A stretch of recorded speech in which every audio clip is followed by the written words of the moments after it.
Supreme court ने चलाया मोदी के अहंकार पर चाबुक। नरेंद्र मोदी के भीतर इतना ज्यादा अहंकार भर गया है कि किसी भी संवैधानिक संस्था, लोकतांत्रिक व्यवस्था या संविधान तक की इज्जत करना मोदी और भाजपा जैसे भूल चुकी है। भाजपाइयों को लगता है कि जो मन में आएगा वो करेंगे और ना कानून की मानेंगे और ना ही व्यवस्था की मानेंगे। लेकिन इस देश को बनाने वाले जवाहरलाल नेहरू जी, महात्मा गांधी जी, सरदार पटेल, सुभाष चंद्र बोस, भीमराव अंबेडकर जैसे दूरदर्शियों को पता था कि अगर तानाशाही को रोकना है तो लोकतंत्र को मजबूत करना ही एकलौता उपाय है। बीते 10 सालों में मोदी ने तानाशाही करने को ही अपना सरकारी काम समझ लिया है।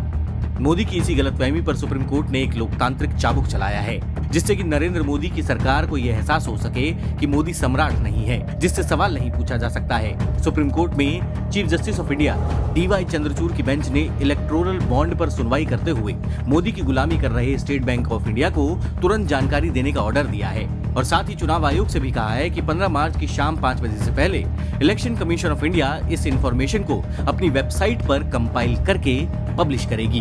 असल में नरेंद्र मोदी और भाजपा SBI पर दबाव बना रहे थे और उसी दबाव में SBI ने सुप्रीम कोर्ट से 30 जून तक का समय मांगा।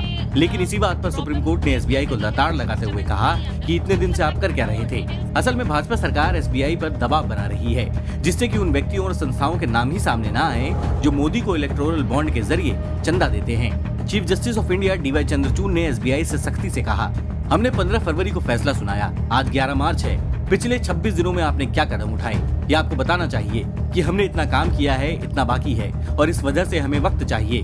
SBI को साफ साफ जवाब देना चाहिए। हम SBI को नोटिस देते हैं कि यदि SBI इस आदेश में बताई गई समय सीमा के भीतर निर्देशों का पालन नहीं करता है तो कोर्ट जानबूझकर अवज्ञा के लिए उसके खिलाफ कार्रवाई कर सकती है।